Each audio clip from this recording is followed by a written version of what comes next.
Welcome, everyone. Thank you so much for joining us. My name is Gabriella Gallagher, and I'm National Chair of Canadian Friends of Peace Now.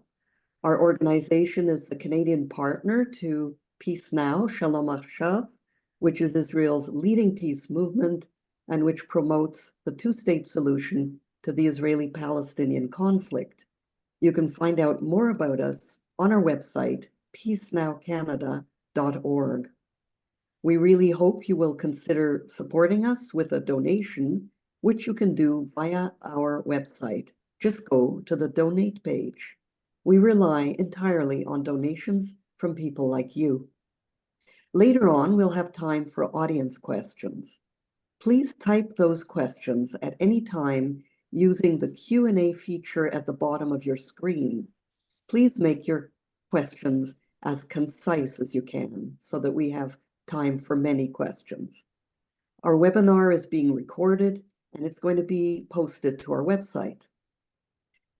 Today we have really two extraordinarily wonderful guests, Amira Mohammed and Ibrahim Abu Ahmad. Amira is a Palestinian-Israeli peace activist from the Sheikh Jarrah neighborhood of East Jerusalem. She has a BA in medical imaging from Al-Quds University. After years of simultaneously pursuing both the healthcare and peace-building fields, she decided to become a full-time peace activist. Amira promotes tolerance and acceptance and advocates for the rights of Palestinians across the map. She does leadership and civil society training for Palestinians, Israelis, and others in the region. She's also a sought-after speaker. Amira is the co-creator and co-host of the podcast Unapologetic, the Third Narrative. Ibrahim Abu Ahmad is an Arab Palestinian-Israeli activist, a geopolitical speaker and writer. Ibrahim is also the co-founder and co-host of the podcast Unapologetic. Ibrahim speaks to various groups, including students, journalists, elected officials, and policymakers. His field of expertise includes the challenges of the Arab minority in Israel, the Israeli-Palestinian conflict, the war in Syria, and other topics. They're both extremely wonderful people, and they've taken time out of their very busy lives and during this Ramadan season too, to speak to us. And I do want to wish them both a Ramadan Mubarak. Tamara, I'm going to be assisted by a board member, Tamara, who's going to field the questions.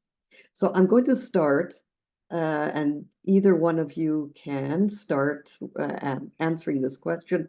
I've said a little bit about your background, but tell us more about who you are, how you grew up, and how you became peace activists. Should I choose one, or have you decided yourselves? Amira, go ahead. Okay, I feel like you gave me, first of all, thank you very much for having us, really. I'm happy that this is happening, and specifically within the month of Ramadan. It's really nice to have the honor to be here with you guys. You gave me pretty much free rein to talk about anything about my life, so I don't know what to say. But what I will say is to build up on the short bio that you said is, I guess I like to say that I lived a very Jerusalemite life, a very Jerusalemite upbringing. And what that means, what that entails, is that you go through a very specific and unique experience that is living in Jerusalem and having not just a Palestinian Israeli or a Palestinian identity, but it's like being a Jerusalemite. About the portion of why I turned to peace building specifically after pursuing healthcare for very long, it's actually realizing that I was somewhat of a minority within a minority, where I'm a Palestinian, I'm a woman in Palestinian society and a Palestinian in Israeli society. And I felt like I was equally by both sides not accepted as the same. And I felt kind of silenced by both sides. So my response after was like two options. Either I decide to dip and leave and just leave this place altogether, or decide to embrace it and actually try to fix and build from within either my own society, or to make ties and bonds with the Israeli society as well. And little by little, like it's not a given for me myself to say that I'm a Palestinian Israeli. It's something that I actually like built towards, and still trying to explore. So that's like something extra on me. Ibrahim, you want to? And I guess, first of all, thank you so much for having us here. And thank you for everyone who's joined. I see there's a lot of people who joined this call. So we're very, very honored that we get so many people to come and join us and to hear our story. Truly, it's not a given. And it's like Amira said, it's like, especially now in Ramadan, it gives it even an extra flavor, I would say, that we're here and we're talking and we're discussing the complexity of our region in such a holy month. It's crucial, I think, and it says something. Um, for me, I grew up in Nazareth, in the northern part of Israel. I come from the Arab community here, which is 20% of the population of the country. And I think maybe the one thing that I would say extra about me and maybe somehow led me towards, pursuing this kind of career is one is my university education. I was in the American University in Cairo as part of a scholarship as a freshman, and it was in 2011, quite a while ago. But for those who 2011 resonates something, it's because that was when the Egyptian Revolution was happening, and I was there as a student, seeing a revolution happen in front of my own eyes. And actually, I wasn't even sure what I was going to study. I started going to study psychology, and then I changed after that to political science, and then ended up graduating from international relations. But I did that at the end in the US, in James Madison University, because I could not stay in Egypt because I was an Israeli citizen, despite of however I would present myself. So that sort of created maybe one part of my own examination of my own identity. And after graduating, I thought I would go to the world of maybe a political analyst. I think that was kind of my personal goal at the beginning of my career, bringing a Palestinian perspective to the analysis that happens within the Israeli news and media, and bring another element to that. But then, uh, somehow the peace field found me in a way. I feel like Amira always says, the peace field found her, and I'm quoting Amira here, but it's a very much a mutual feeling in that sense of me going towards political analysis, and then ended up, understanding that my role and the analysis that I'm doing, and from my experience and from being in Egypt and in the US and in other places in the world, I can bring that towards understanding how to make things better. And I guess that's a little bit about myself beyond what you might know. Hey, thank you. Both really interesting backgrounds. I wanted to ask you, in the past, people would have the label that people would use for people like yourselves would be Arab Israeli, but you have made a point of saying you're well, I think Ibrahim, you have even more. You both talked about multiple identities, and I'd like you to talk a little more about that and what it is. What does it mean to be a Palestinian Israeli, and is that a contradiction in terms, or what? Could you? Uh, So I Either think one of you, sorry. it's maybe Ibrahim, you should start talking about the Sure. origin of the word Arab Israeli and the Yeah, shift and why it is anyways Arab Israeli starts with your community. So go ahead. absolutely. And I'll give the floor to you.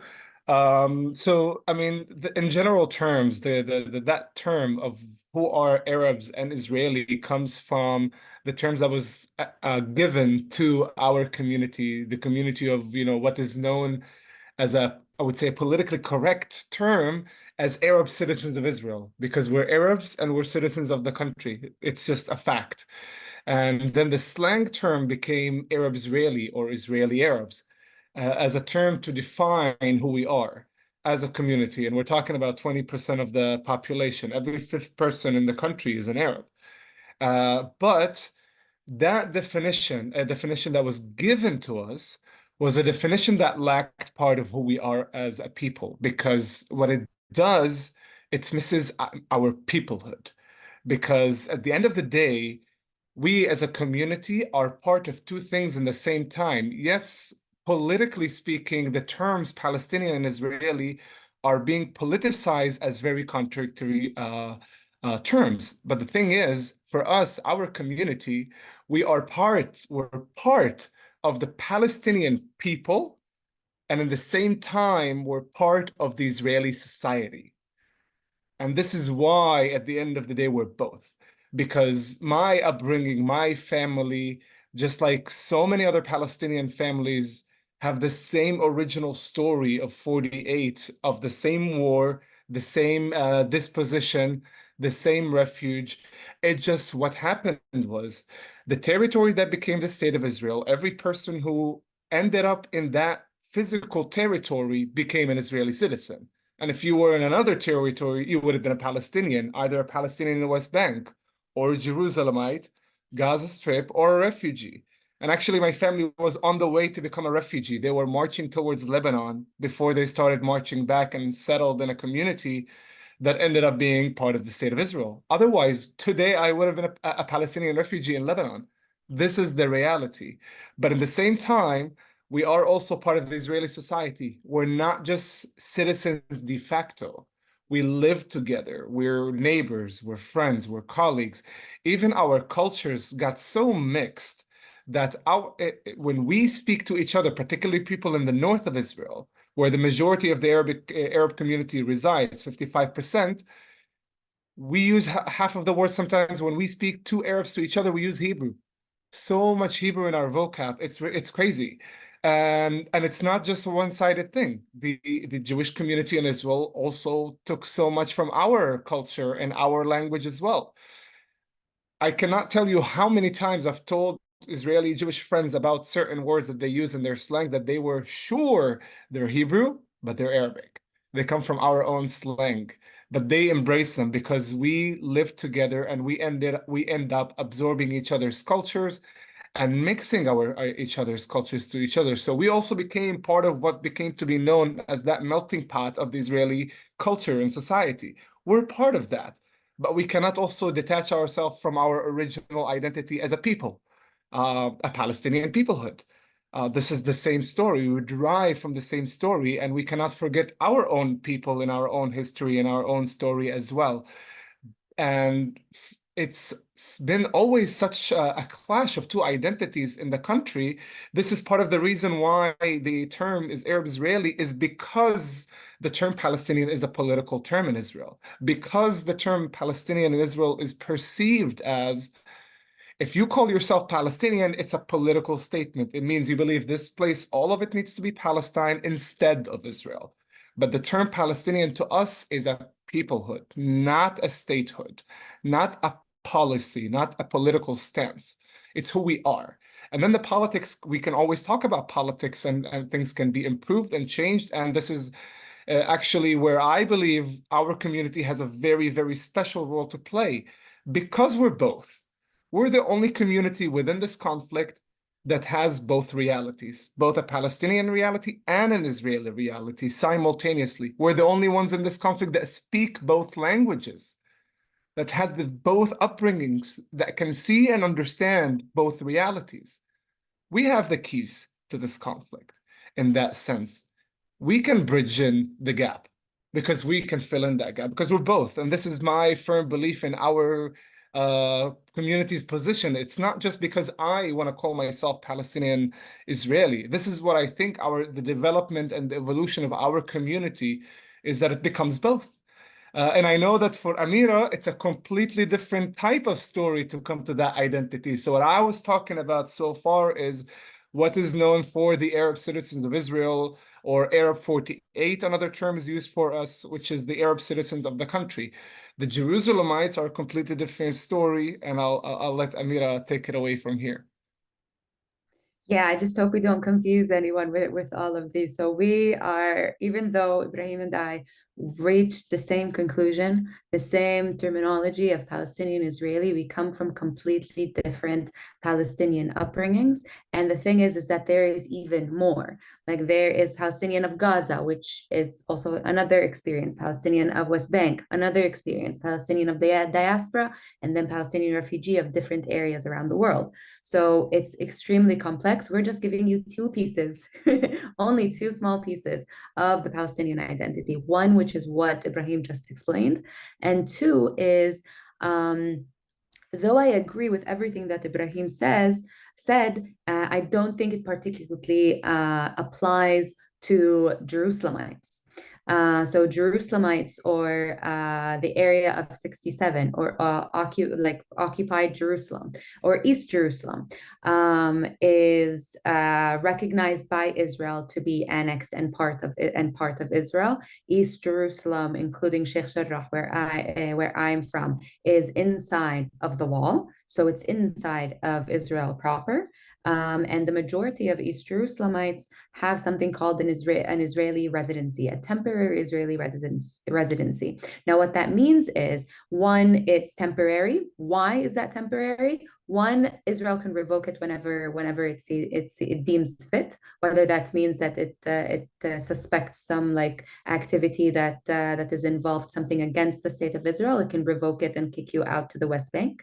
And two, it began as after the annexation or the occupation of East Jerusalem. It was supposed to be temporary in the weights of a two-state solution of what is going to happen to East Jerusalem. Where is it going to be, under what territory, and what is going to be the divide? And what are we going to do to the people that live in this territory?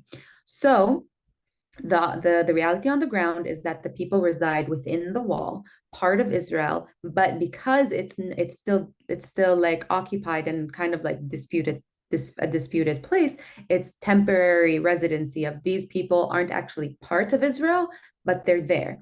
And what does that mean also is since they're not citizens, they don't have the ability to vote for prime minister. When Ibrahim says that every fifth person in Israel is a Palestinian, that does not include, correct me if I'm wrong, that does not include Palestinian residents of East Jerusalem. The 20% of the Arabs or Palestinians residing within Israel with citizenship, that also does not include residents of East Jerusalem. So I grew up not knowing anything about, like, the separation is real, whether that is like a separation put by the state of Israel and it is intentional, or it translating into actual separation between the people of we are different and they are different. It's like the normal of human beings, of us and them. This is us and that is them, whether that them would be the Jewish side or even to extent of the Arab side that reside within Israel. So I like didn't know anything of what Ibrahim was talking about growing up. I resided within my East Jerusalem bubble. But then I said, as I grew up, I was like, I felt like this cycle of like the same thing, rinse and repeat, same thing, rinse and repeat, needs to change. So when I say that I'm a Palestinian Israeli, it's actually a political statement. It doesn't mean that it doesn't mean, though I put a lot of value in Ibrahim's position, it doesn't mean that I feel like I grew up as an Israeli, that I grew up accepted 100% by Israeli society. It also does not mean that I feel 100% accepted by the Palestinian society because I'm a woman. with liberal views. I don't align with the same thing of a textbook Palestinian woman thinks and feels and looks like. So I felt extremely unaccepted by both. So as a political statement, I would say I'm a Palestinian Israeli. I accept both and will criticize both equally. And I guess that's where we are now. So it comes from different points in of experience and narratives. And Ibrahim and I reached the same conclusion of the only way is to embrace both. So, Amira and Ibrahim, it sounds like your lives were pretty complicated before October 7th. And since I imagine it's become all the more so for everyone, but people like you in particular, or for sure. Can you tell me a little bit about what it's like to be in your shoes since in these past few months? And maybe we could lead into from there what your podcast Unapologetic is all about and what made you start that. So again, either one. Well, Ibrahim, do you want to start? And Yeah, maybe I'll just share, I think, just to put it into context, our experience. I would share maybe, just that unique position of being both also allows you, you're also vulnerable on both sides because you feel the pain double. And that's exactly what happened to me since October 7th. On October 7th itself, I woke up, to the actually not to the sirens because I was in the north at my family and we didn't have sirens there, but I woke up to my roommate's message, asking me to translate a video for him. And there was a new roommate, and I was like, oh, okay, great. He's Jewish, by the way. So I was like, oh, now he wants, because he has an Arab roommate, he wants me to translate the video for him. Great. But then I see that it's videos from the supernova party, and I'm like, I couldn't believe that what I'm seeing is real. And my October 7th was that morning was phone calls, was calling every single friend I have, making sure that everyone is safe, their family's safe. I don't know, and I couldn't know who went to that party, Arab or Jewish. It could be any one of my friends. Um, so that was the first part of my October 7th. And then the second part was when realizing that I had a few friends who did have people missing, was trying to contribute in the only way I could was, going on Telegram pages and try to find them in any of the videos. God forbid the horror ones or being kidnapped or something. And I was like, I mean, give me their photos. Maybe I can see them. Maybe I'll go to Instagram pages in Arabic, and which you might not find, and I can try to help. So that was my 7th.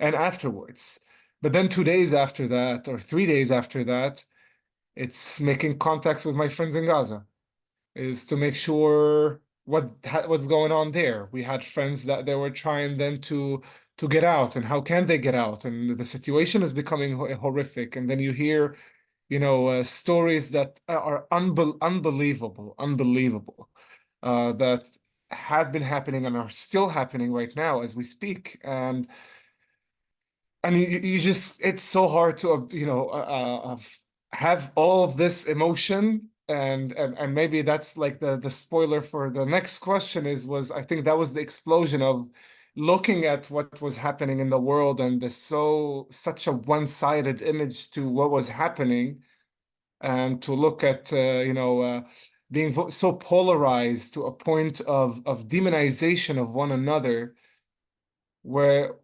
I am able to feel both pains. Why, like, it's like kind of like, why can't we? Why is it not allowed? Why are we being so polarized? I mean, that's been my frustration since October 7th till now.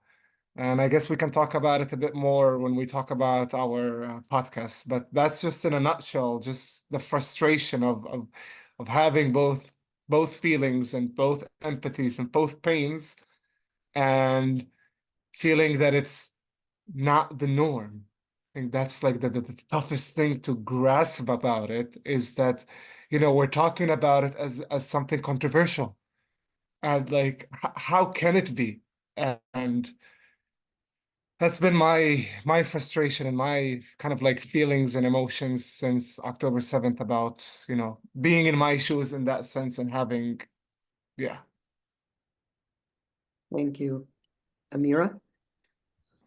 Yeah, this question kind of took me back. I haven't talked about this in a very long time. So excuse me if I'm like out of it a little bit.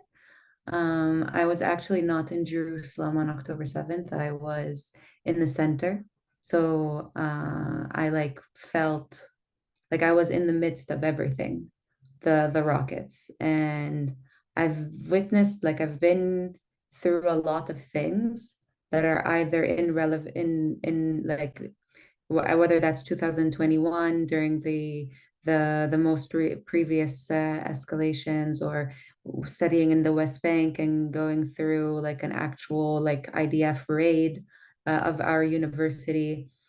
And I think I've never like been through anything similar, or can describe anything similar to, or even come close to what was especially the first week. Um, I was actually like stuck with a very close friend in the center of Israel, and I was in utter shock, utter disbelief of what was going on. Like even right now, I look back to it and I can't believe that actually happened. Like we actually went through it, and now we're just living our lives as if like we're working and we're trying, and we just left that kind of piece behind. Um, I will say I went through a process like in the beginning, because when you work in the field, you you start building connections, like not just work connections. You start building connections that are friends, some people that you consider family, that okay might not just have served in the army, but might do reserves, or might like things that you might think that are extremely controversial, but they are the inter like it's our lives, and it's things that you don't choose. And it's just like having two wounds that keep on bleeding, and like it's like having two siblings also that keep on fighting, and you love both of them and you want both of them to stop, but both of them are at fault and both of them are in pain. um it's very lonely, especially in the beginning, when like right now you do see organizations and people that have processed their pain, or began to process their pain, whether they're Palestinians or Israelis, and they're starting to say the word hope, starting to say the word peace again, or coexistence, and trying to see the other. But in the beginning, like just like understanding or showing sympathy with Gaza, or showing sympathy as a Palestinian to what happened to the Israelis on October the 7th, to us on October the 7th, was something like out of this world. So it was extremely lonely, becoming less and less lonely. And I did go through the transition of like, I went to both extremes. I went to like we must I thought about like this must be like something must be done about October the 7th. It must never happen ever again, and we just go to absolute extremes to make sure it never happens again. And then, like Ibrahim said, 3 days later I actually saw what that actually meant, what that translated to. And then I was like, no, no, no, no, no, and whatever, we must do whatever we can to stop it. And then you actually realize that, and you question, has the path that I have chosen to take, dedicate my life towards, which is peace and bringing people together, was that a wrong decision? Was that, you start asking these questions, like questioning years of your life. And in the end, like thankfully, I stood like strong in what I believe of the only like we only rise together, shoulder to shoulder, or we fall and sink together. And that's the only way. I just would like to add one more point about like that experience that we had it's just I feel it's important to mention is in our position as people who live as Israeli citizens, there's a third element that I like did not I forgot to mention, because the first one was being on October 7th and having that, being part of the horror that you felt and the catastrophe that was unfolding in front of us. But before actually things started, before the situation in Gaza went to chaos, there was another step before that, which is a step where everybody from my community, from our community, particularly people who live in the center, in mixed cities, all of the young generation that I know, we all packed our stuff and went home. All of us, at least the ones that I know, went to the north to their families. Because after understanding what was happening on the 7th, there were two things that popped into every Arab citizen's mind. One, Gaza's gone. Like, God forbid what's going to happen to Gaza after this. And second, we're going to get the revenge on us. It's that we're going to take the hit. And especially if you live in mixed cities, every one of us was afraid of a potential lynch attempt. You don't know who's going to be walking next to you to the street. It could be someone who's a relative of someone who got kidnapped or worse, murdered or burned or beheaded, or God forbid. So you don't know. And I think part of the challenge that we have is the fact that we lived together for almost 80 years, but the trust between our communities is still too fragile. It broke in 2021 and it broke here again. And this is part of why I put a lot of emphasis on making sure that the trust between Palestinian Israelis and Jewish Israelis is stronger than this. It has to be. But that was the reality of what we faced. It took us a couple of weeks till we went back to the center, till we felt it could be still a bit more secure. And even then, when you spoke Arabic, people looked at you with fear in their eye. But you never know when that look of fear could turn to a look of hatred, revenge. You don't know. And that's the reality. Yeah. Wow. Thank you both for that very personal and important perspective. So let's talk, or have you talk a little bit about this podcast. Some of our viewers will be familiar with it, some not. You came together and decided to create a podcast called Unapologetic, a Third Narrative. And I'd like to know what you were trying to, and you've had, I think, 13 episodes, if I'm correct, so far. I want to, like, what have you been trying to achieve? What do you feel you are achieving? Who's your audience? Let's go from there. And how about Amira? You start this time, and then. Sure. So we were flirting of doing, so Ibrahim and I have worked on multiple things prior to this podcast together. And we previously were like always like in between breaks or like lunch and stuff, we would like, we need to do something. What are we going to do before the war, before October the 7th, before anything? And we were flirting the idea of a podcast from before, but we were like nibbling with the details of who's the target, what language, does it be political, should it be social? Like we were talking about those kind of things, and it would like sleep. We swept it under the rug, and then October the 7th happened, and everything that I just previously described, and Ibrahim just previously described, happened. And like just a few days after, when like we both, I think, came to the realization that we're steady, strong in our shoes and our beliefs that were before October the 7th, and nothing has changed. What Ibrahim says is that the only thing that changed is that it was reinforced, and the agency became like to the roof. So in between sirens and in between going out and into the shelter, I get a call from Ibrahim, and Ibrahim, like just 3 words, is like, the podcast, we're doing it. It's like, the podcast, we're doing it. Are you in? And I'm like, yeah, I didn't even think about it. I didn't even think twice. When are we doing it? And he was like, I have a guy, let's do it. And that's how it started. And we recorded within the first week, released within the second week. I guess it's just when you're a peace activist, when you have devoted your life, whether that's being a political analyst, whether that's whatever it is and revolves around this, and you put your heart and soul into it, and it's in the midst of the bloodiest, most polarizing time of your lifetime, at least for myself, and you don't do anything, even if that's not moving anything, if you're just static, you feel like you're absolutely lost your purpose and you're useless, that you can't do anything. I can't help anyone. I can't, like, that's my role. If I'm not doing that, then why am I here? Why have I chosen this path? So after that, we decided to look at, and Ibrahim always states this beautifully, that it wasn't the right time in the first week to talk to the Israelis or to talk to the Palestinians and tell them, no, no, no, you did this wrong. This is not what you're supposed to do.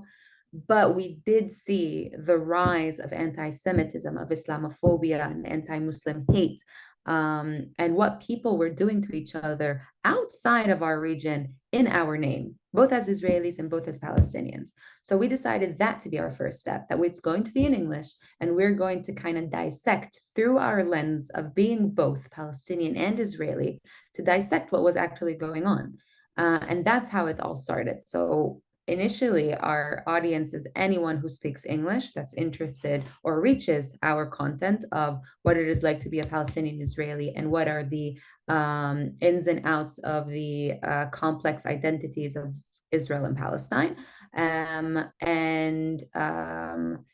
So it was directed towards the West. That's like English speaking the West that are interested in this, which is right now almost everyone you know, all ages, are kind of experts on the Middle East at this moment.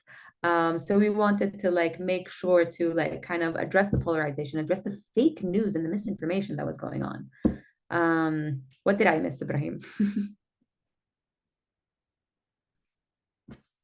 The only thing I would add to that was one layer to the issue of choosing the West was, as Amira said, there was the issue that it was affecting the Western society itself, and creating Islamophobia and anti-Semitism. And at the same time, we also saw how invested the international community is in our conflict. But the only issue that we saw with that investment is that it's a polarized investment. It's and we described it back then as the international community is a football fans, and we're the game, and the international community is supporting either the Israelis or the Palestinian to defeat the other, and it's a cheering for one side over the other. And we saw that there is a role for the international community to play. There's a crucial role to play, but it's a role of pushing their governments to end, and not just end part of, just end the war, because we'll have another war. Not just end the occupation, because we'll have another occupation. End the conflict altogether, and provide a final ending to this conflict with a real resolution.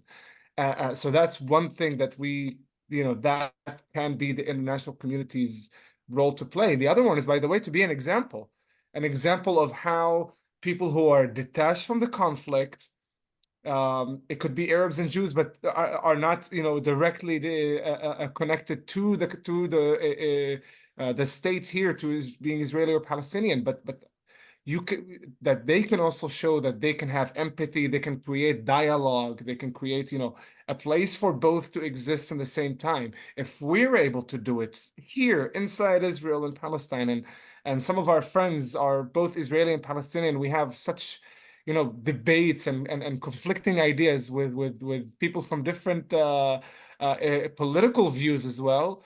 Why can that not be the same in the West? Even more so, the West can be the one who actually exemplifies Muslim-Jewish unity at this time, not division.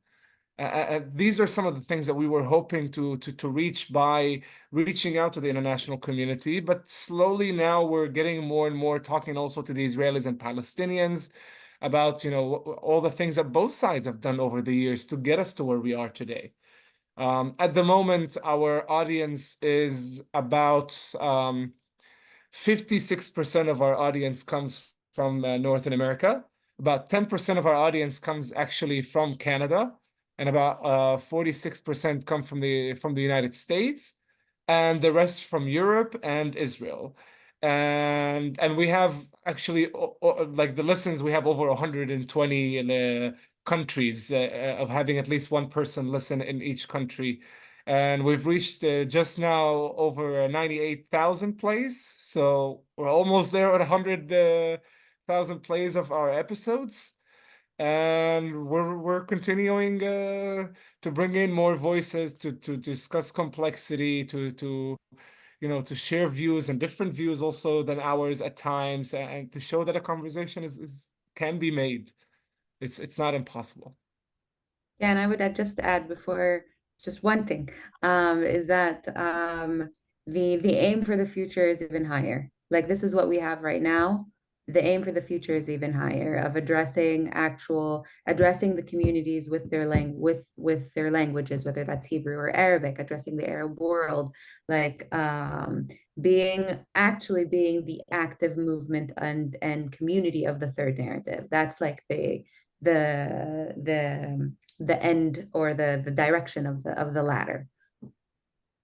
Amazing. It's amazing what two people can do. It's quite amazing to hear that.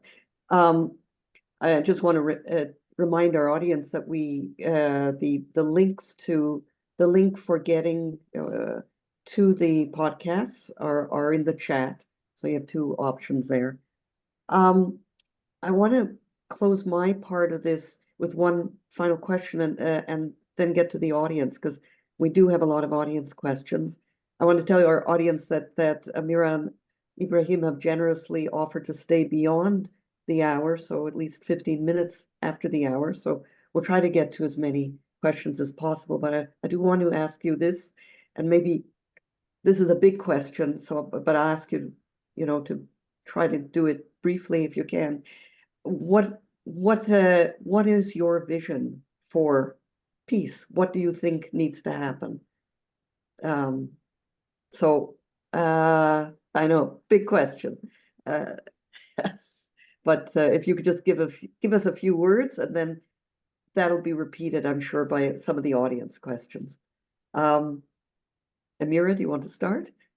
I mean, sure, it is a very, very big question. I'm going to be completely honest with you. I don't know if I have an answer specifically right now. Like all I can think about is like just a deal that returns all the hostages safely to their families and alive.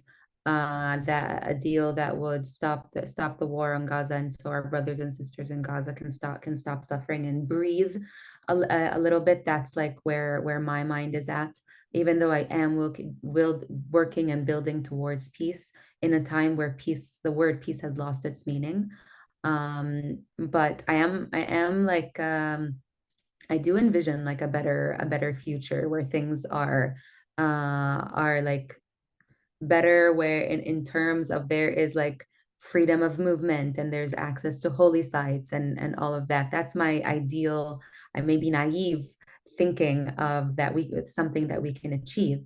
But I would guess maybe a first step, and before talking about the other side, is working with Palestinians. Like a reason why, like we had a lot of questions in the beginning of why isn't a Palestinian and a Jewish Israeli that are talking? Why don't you have like a Jewish partner? Isn't it that part of the idea of our initiative is that it is Palestinian led? Yes, we say that we're Palestinian-Israeli, but in addition to that, it is completely Palestinian led, completely Palestinian funded. We fund it from our own pockets. So part of that is kind of like taking the first step into leading by example, of encouraging Palestinians of you can create things by yourself for your own community, for the benefit of your own community. And I think that is one of the first steps that needs to happen, of us as Palestinians actually deciding, what do we want?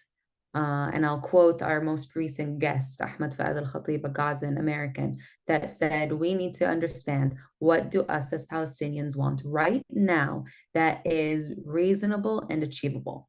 That's something that we need to decide, because like you can have a lot of ambitions and aspirations, but you need something that's actually realistic and achievable that will end the suffering of your people, not that would bring the complete justice of 75 years ago and way before. And yes, it is completely privileged of me to say that, even though I have suffered a lot tremendously because of this conflict, but it is something that must be said. And then after that, or alongside that, comes with an end to the settlements, an end to settler violence, a solution to East Jerusalem, and the occupation as a whole. Like there are a lot of things, but the point that I choose to focus on is for us to focus on what we actually want and to better the lives of Palestinians living everywhere on this land.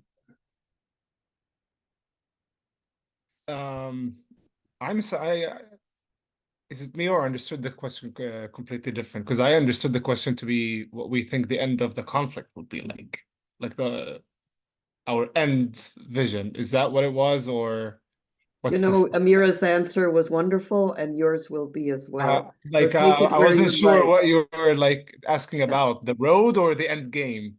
Well, Because I thought I guess Amira provided a beautiful road on her own. I would say just really in a nutshell that at the end game is well, at least what I envision, and I think Amira would envision the same, is the fact that we have two people.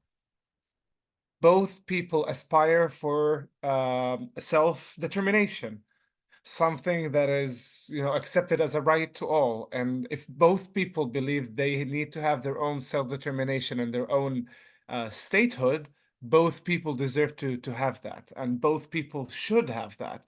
And there's no other solution to this conflict, in our opinion, than a two-state solution. Because that way, that's the only way that guarantees for both sides and both people to achieve what they aspire for themselves is self-governance, self-determination, and running their own lives in safety and peace. And our hope is that that would be in warm relations with one another. But here we can like not be naive and talk about, immediately a very beautiful peace and roses and doves flying over Ramallah and Tel Aviv. It might have to be, particularly with all the clashes that we're seeing, the earlier stage, maybe a colder peace, but that's also okay. That's also better than October 7th, or even the prior to October 7th, because prior to October 7th led to October 7th.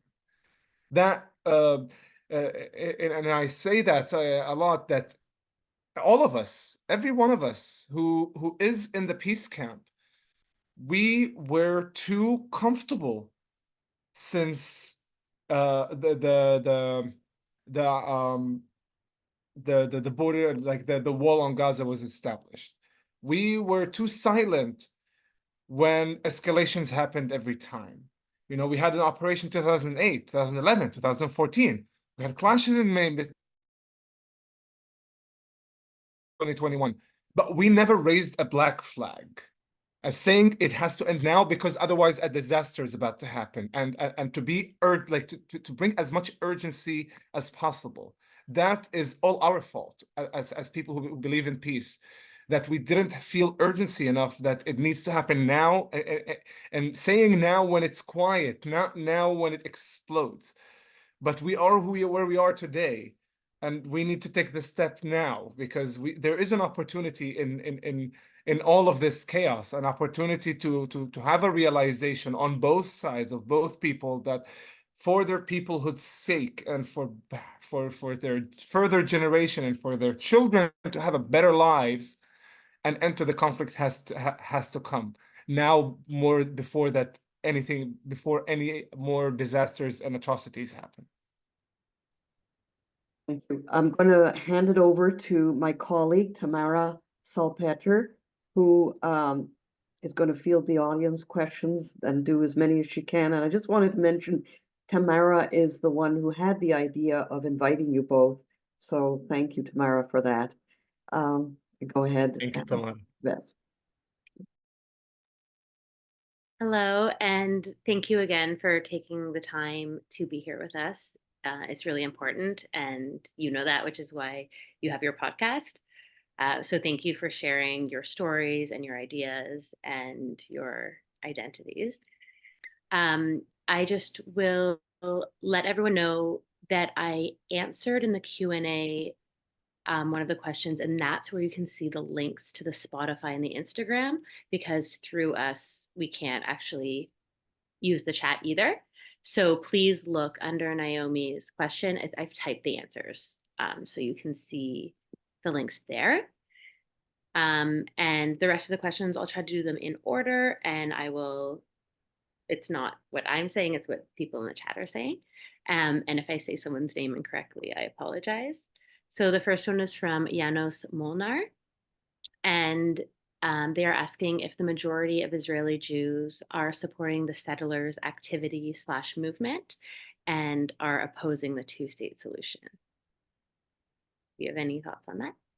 I'll bring in the stats. I think it's important in that sense. We're talking about the settler community right now. We're talking about 15% of the population, roughly speaking, and in terms of but in terms of power and government, it's obviously has leverage in government, and this is why we see investment, and even in the current budget that was just approved by the state, included budgets to religious education, budget to the settler communities, and things that were not the primary issue at the moment, where we're in a complete disaster and a crisis. It's about cutting budgets for promises to parties, but it wasn't the case. One of the things that we actually did get budget cut was the what's it's called, the human the for therapists and for therapy sessions and for therapy.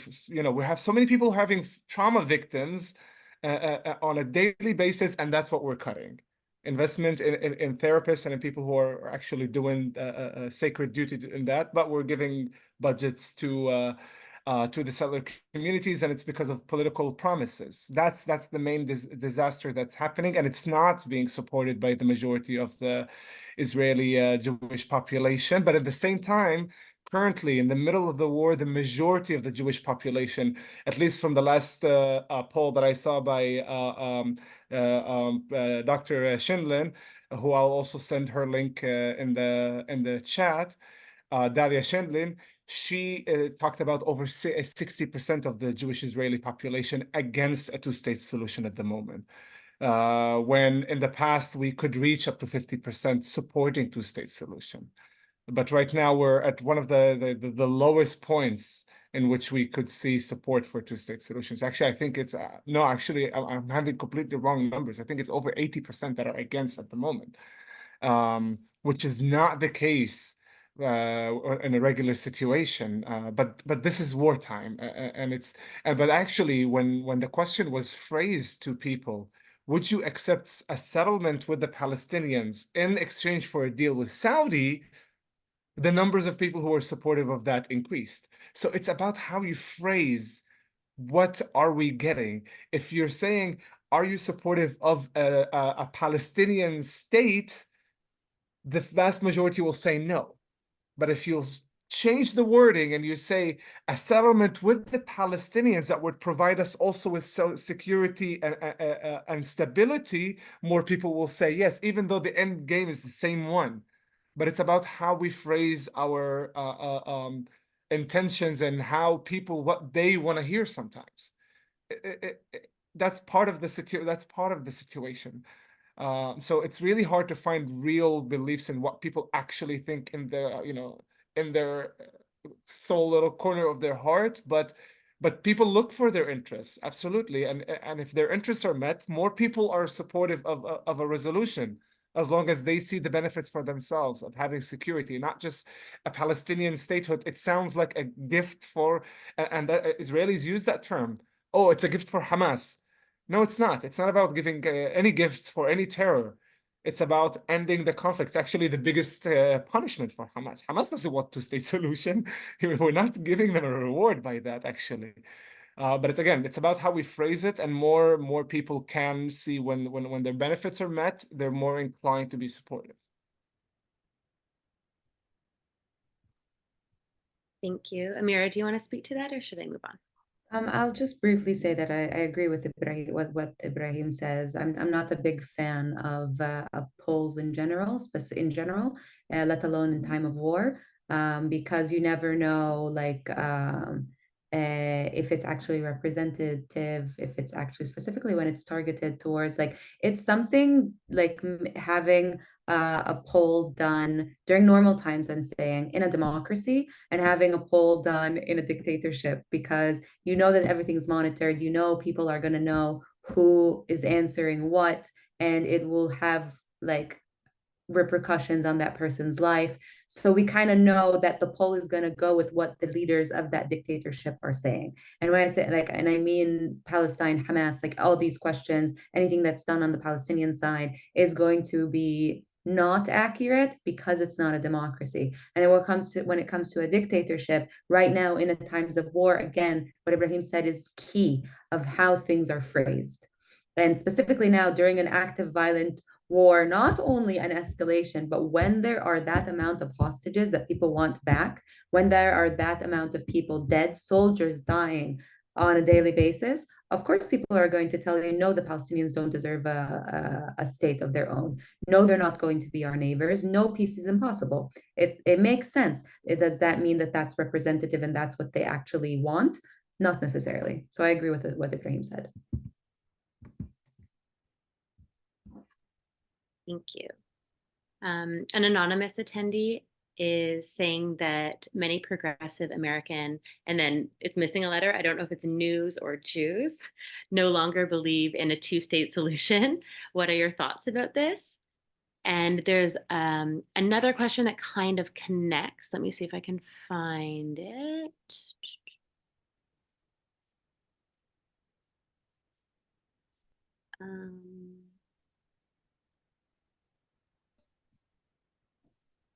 Oh yes, here it is. So Sandy Rubenfeld says, I love how you are committed to dialogue and target the extreme polarization on both sides since October 7th in the West.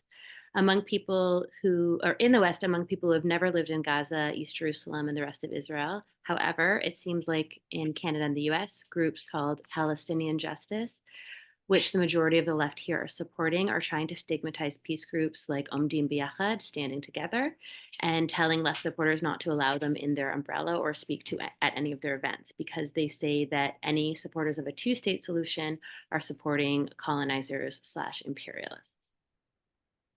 So I'll try to be brief. Like you're bringing podcasters to talk in 1 hour. It's kind of a challenge. I'll try to be brief. But what I always say is that all of this, no matter how redundant it sounds, no matter how unbelievable it sounds, it comes from someplace. We need to understand where it comes from and why people are talking about this. From the big statements to the small words of colonizer and settler and all of that, and where it comes from. So to answer the first question of what do you think of many progressive Jews don't agree with the two-state solution, I would say that it honestly doesn't matter what other people think, whether that's the Palestinians or the Jews. What actually matters, what we're supposed to look at, what is going to bring freedom and security to both people. What is going to bring, I'm not talking about justice also, because that's kind of like, it depends on how you define the word, but what is going to bring security for both the Israelis and the Palestinians, and what is going to grant them actual self-determination. That it's like, because if you ask the Palestinians, they're going to tell you, I want from the river to the sea, I want where my grandfathers were kicked out of from the Nakba. That's what they're going to tell you. And then you ask the Jews, they're going to tell you, we've been kicked out of every single place. And I'm not going to go into details because I'm not Jewish, and I'm not going to go into speak about that, but they would want the like Eretz Yisrael Hashlema, the whole land of Israel, of the land where their ancestors were from, Judea and Samaria, which is right now the West Bank. So you can't ask people what they want, because then you'll never end. Like, it'll never end. And one last thing about the because Palestinians are so like scattered around the world with different experiences, I feel like what it is to be Palestinian is a spectrum of how quote unquote privileged you are, and quote unquote privileged, not actual privileges, not actual literal privileges, because when you compare a Gazan to a West Banker is kind of more privileged than a Gazan right now, and then a Jerusalemite, even though they're all under an occupation, but there's more privilege of one person in another. So in a person of, let's say that someone's a Palestinian right now living in Canada, there's a reason why that person is living in Canada right now, why a Palestinian is in Canada. It's not because, like, I doubt that it was their parents or grandparents deciding to just like pick up and it's like, we love snow so much, we're going to move to Canada. I really don't think that that was the case. There's a story there of why they're in Canada. And the narrative that the Palestinians have, regardless of what anyone on this call believes or anyone in the world believes, is that the land was entirely Palestine and it was colonized by, and we welcomed, the Arab world welcomed Jews after the Holocaust as a safe place. And what we got in return was people attacking us and wanting to steal the land. Regardless if you think if that's true or not, that is the narrative. And that's the language people are talking. And when a Palestinian, a young Palestinian in Canada is saying these things, she or he are talking the language of their grandparents. They're talking about the story that they were told because they don't live here. They don't know what the ramifications of the language and the narrative that they are talking has on the ground to even Palestinians here. So that's what needs to be understood. And I'll go to what I said in the beginning. It really doesn't matter what other people think, because like the polls, what matters is what actually going to take us to a better, secure, free for place and situation for both people. I'll add really quick that if me and Amira were looking to what, whether or not things that we're doing are popular, we wouldn't be doing the podcast and we wouldn't be on this call. We wouldn't be working in peace anymore. Because what's popular would be for me to say completely different things if I want my community to love me, and that we can be articulate in our speech, and then we should use that to speak what they want us to speak. And if I'll lose faith in my own belief, or think that I don't have enough partners, or that my community will not support me, then I will never do anything. But it's completely not the case for us.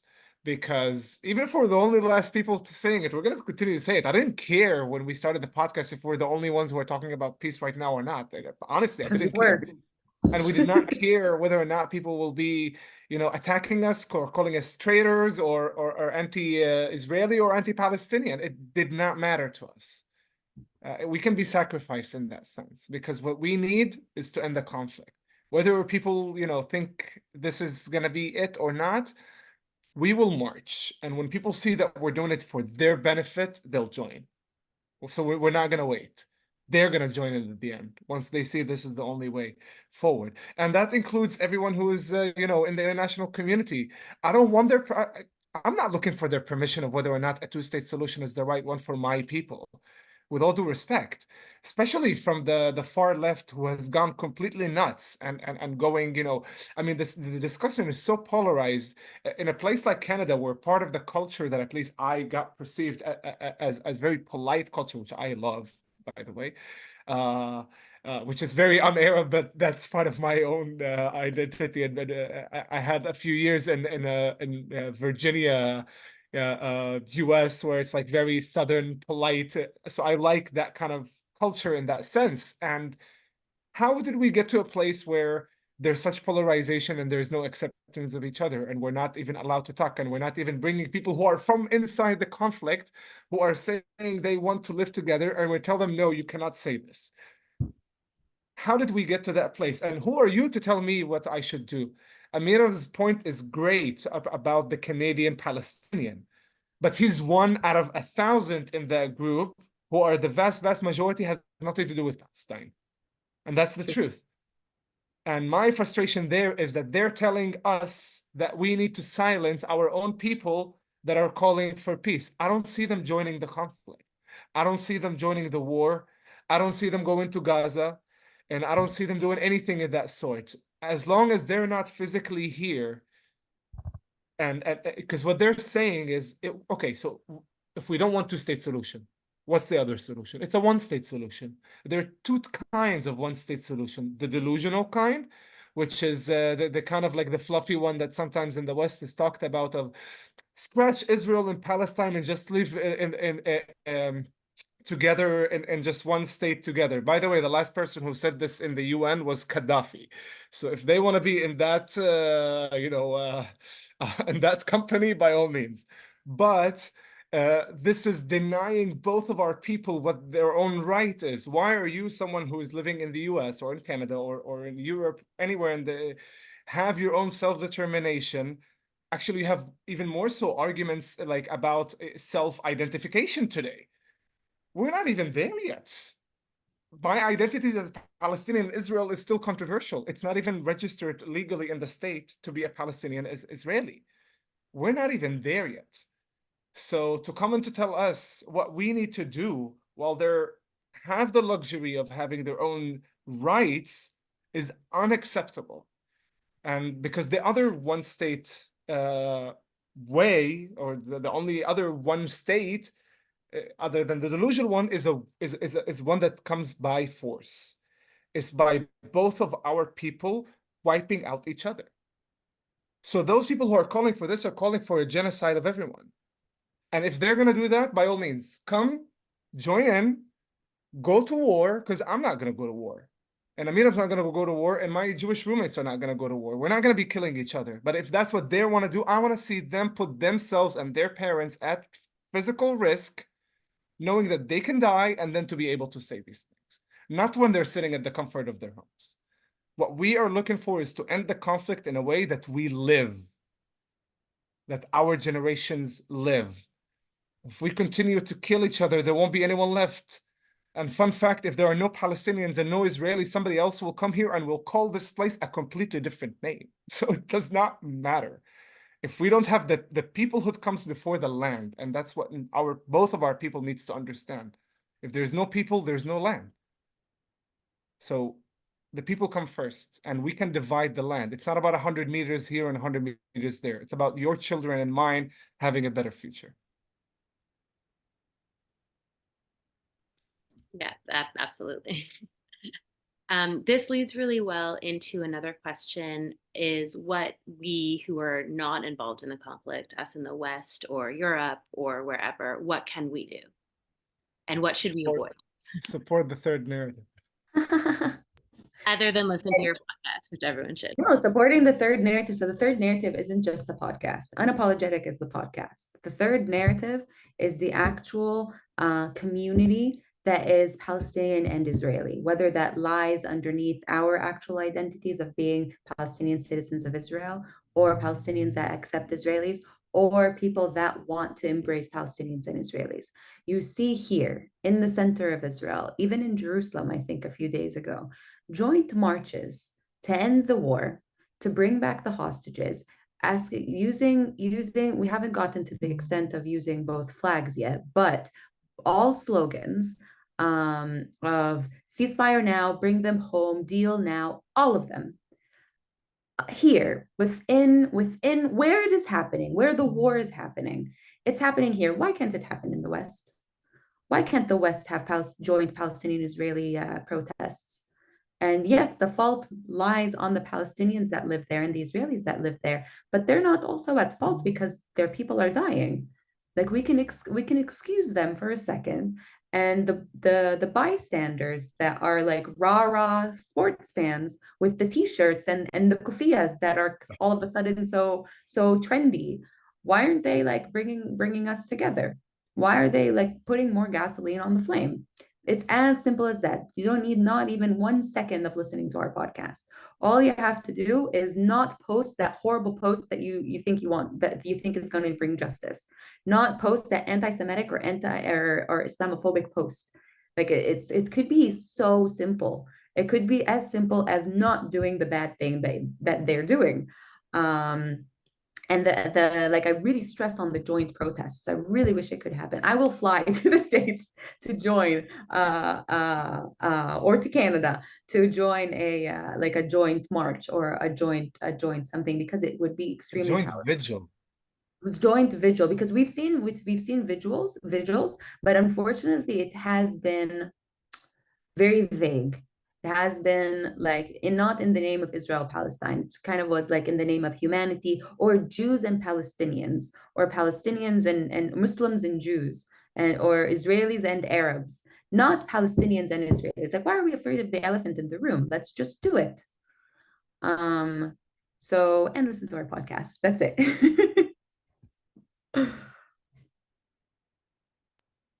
Thank you so much. And I agree. It actually is infuriating that I can't find a joint protest or a march or support for peace. It's confusing at how that doesn't exist. We only have about 5 minutes left, so apologies to everyone who has asked questions and we won't get to it. Also, Ibrahim and Amira, I would recommend you read the questions. There are a lot of people singing your praises, saying thank you. And so some of the questions in the Q&A are on their podcast, so that is talked about, so you should definitely look there. And I would say that, sorry, I haven't decided which question to end with. I can like, there like almost everyone who's on the call is still here. I'm willing to stretch it a bit more. No problem by me. Awesome. So we'll see if the host, However, I'm a not the lot of administrator. people stay with us. Okay, yeah. There was a question about how your podcast and your voice is being received in both Israeli and Palestinian society. And I would like to add to that, are you finding more people to work with and cooperate with and grow with, as you were talking about future plans? So in terms of response, so I guess the people who actually take their time, like there's 2 ways or 3 ways that we evaluate this. One is from the podcasting platforms, like the streaming platforms themselves. And the second is our social media platforms, in addition to emails, which was the third that I wanted to mention. So 2, which is like the broadcasting platforms and our social media platforms. On our broadcasting platforms, because it is people who have listened to the hour minimum podcast episode, sometimes hour and a half, sometimes 2 clips, 2 episodes, like 2 parts of one topic. They like listen to the entire thing. So for the most part, I will like be daring and say it's 90% positive. Maybe something triggering and they have a question, but they continue to listen, and they're asking that question from wanting to know and wanting to be represented and seen, which is completely understandable. On social media, we are even though I wish it was during normal circumstances and not during a violent war, we're proud to say that we have accumulated about 23,000 followers on Instagram within 4.5 months. So when we started with like 10,000 followers, honestly, it was mostly positive.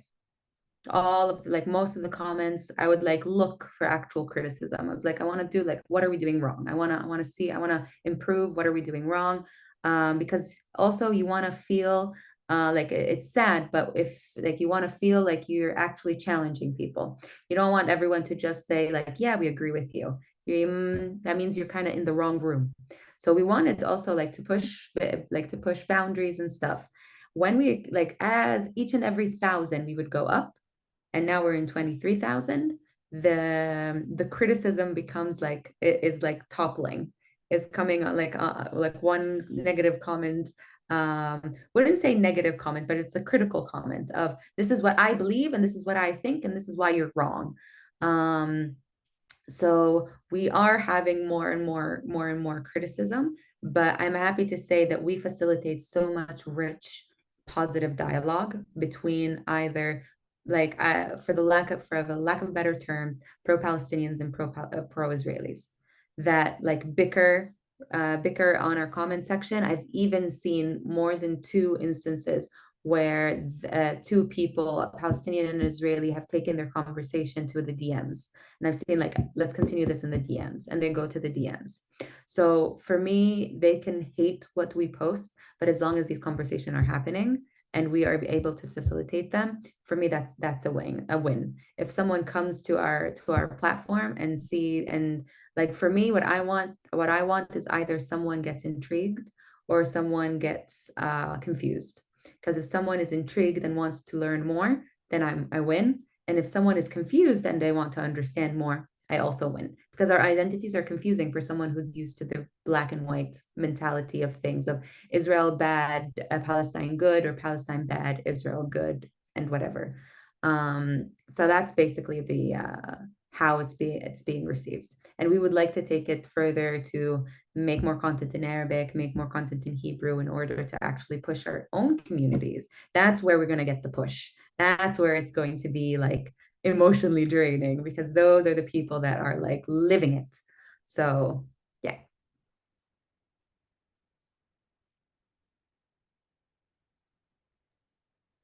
Ibrahim, do you have any comment on that?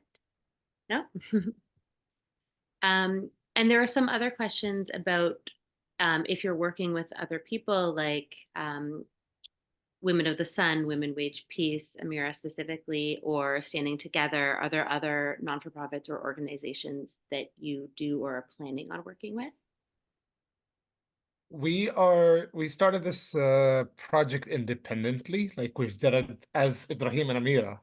And as part of our work as you know, people who work in peace activism, we are like we have colleagues like and friends from both Standing Together, you know, Alon Lee and Rula, and from the Women of the Sun, Women's Way Peace, and other organizations. They're all colleagues and friends, and we would love to host some of them as well, you know, in the future for sure.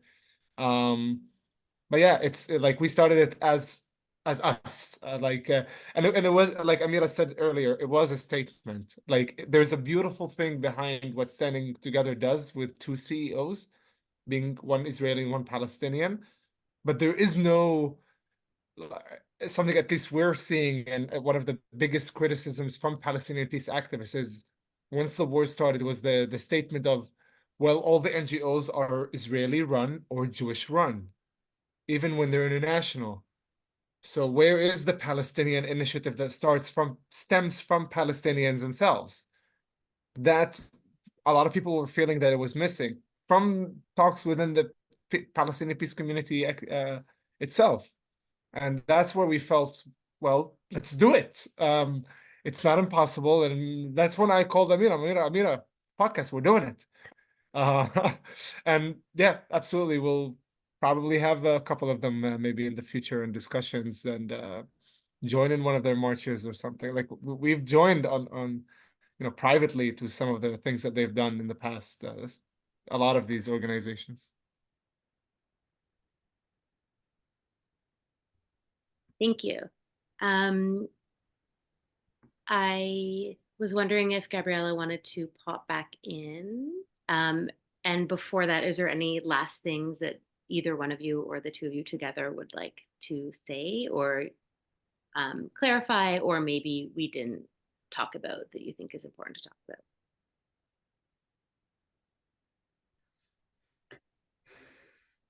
about? Amira, anything?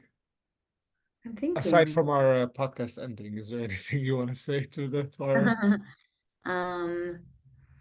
I would say that we all have a role to play. Even the people that are in it, the people that are out of it, I think we all have a role to play. And sometimes that role is just talking to people and doing the research. So we are one or maybe two parts of a very big puzzle. You found us. Now it's up to you to find the rest of the pieces in order to make the big frame. So that's my last message. Like I always end with, there's always more, and question everything that you've heard. Like right now, you heard from us. Make sure that what we're saying is right. Make sure is that, like, go listen to our podcast. Maybe we don't talk about any of this. Go listen from other people. Like, don't take anything as a given. That's our problem. That's where we got to the black and white. We hear one thing, we see one proof, and we go towards it. So I think we need to be like, we need to act on the natural being of curiosity, and we need to like inflame that. Agreed. And yeah, the world just would be a better place if we had just a little bit more empathy as people. Because, and we say it all the time, in Amira, at the end, and it's real. Like Amira makes fun of me all the time for saying it on the pod as the ending statement, but it's real. I've always felt it truly in my heart that we really deserve better. Israelis, Palestinians, Arabs, Jews, all of us, we deserve better than this, and we can do better than this, We will. and we will. Actually, would like, sorry, if I can sneak in one more question. This is from Lena Muti. And she would like to say, or I don't know, sorry, they would like to say, and then it's Arabic, and I obviously can't read that. But oh yeah, as a Palestinian woman who has worked to create a space for dialogue here in Canada and is stuck in the same lonely dichotomy described by Amira, what can I do to alleviate the tensions here in Canada, which you've spoken to a bit, but and how to convince more Palestinians to join the dialogue? I love that you read her question because it was the first question that I saw. And I then lost it. So thank you so much for choosing that question. What she said in Arabic was Ramadan Kareem, so alayna wa alayki. I'd love that question. I will try to be as brief as I can. I think that we need to understand. First, we need to separate. Specifically from October the 7th, I've always said that we, as Palestinians, we need to talk to each other because we can't lose each other. If we lose each other, then how are we going to even find the other side? So we need to understand that Palestinians, specifically right now, and even before October the 7th, have been acting on the sense of we have nothing to lose. And the Israelis have been acting on the sense of we have everything to lose. This is our only place. So these kind of like completely two extreme differences. These are the two. These are the two that are beating each other up. That I have nothing to lose and I will fight till the end, and I have every single thing to lose and I will fight till the end. So what we need to do is, and what Ibrahim and I try to do is to make sure that the people that you're bringing together, which is absolutely beautiful what you're doing in Canada, and I'm sorry that it's lonely for you as it is for a lot of peace builders around the world, is make sure that whether the Palestinians and the Israelis feel like they're not giving up on anything, whether that's freedom, whether that's security, because no one should the peace is seen as compromise. We're not compromising. We need to understand that in order for Palestinians to gain freedom and liberty and security, they must make peace for themselves. Not because they love the Jews so much. I'm sorry to put it very bluntly, but not because of that, because of themselves. It's because I want a Palestinian state. That is why I will make peace. And for the Israelis, not because I see Palestinians in any certain way, or because I love the Palestinians or I want peace, but because I want security for me and my children. And I don't want my for example, I don't want my children to serve in the army, or I want my children to not know the trauma of a bomb shelter, etc., etc., etc. For that specific reason, I want to make peace, and that's why I will make dialogue. So I think maybe I hope that would help you a little bit. And I would say feel free to reach out to us. Send us an email. We would love to talk about it. Actually had a couple of friends who, people who are living abroad, and they were asking like, okay, how do I need to take the next step? And we talked about it, and we thought of ideas and things that they could do. So please, you can feel free to reach out to us either on our email or on the Instagram DM or one of our private Instagram pages as well, like by all means. Or we can also write the email, I'll write the email right now as well. So I'm going to jump in here. I'm going to say, first of all, before I thank you, I'm going to say that we can capture all the questions and comments and send them to you and share them with you. I'm sorry that Tamara has done a wonderful job. Of course, we couldn't get to everything, so my apologies to those who we didn't, whose questions we didn't ask, but we will share the questions and comments with our speakers. Amira, Ibrahim, you are both an incredible inspiration.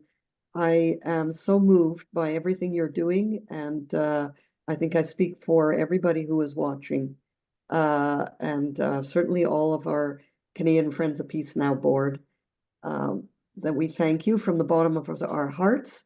We would love to have you come to Canada one day, and maybe we can make that happen. But in the meantime, we hope we can stay connected, support you in any way you can. You are supporting us on our work for sure, and we're all on the same page on this. Wishing you both well, and looking forward to following you. And I'm sure we're going to hear more about you in the coming days. Good luck with everything. And thank you to all our viewers. Thank And everyone from the viewers so for much. being with us and listening. We're super grateful for this. Thank you so much. And Ramadan Kareem for everyone who's Ramadan been Kareem. okay, thank you.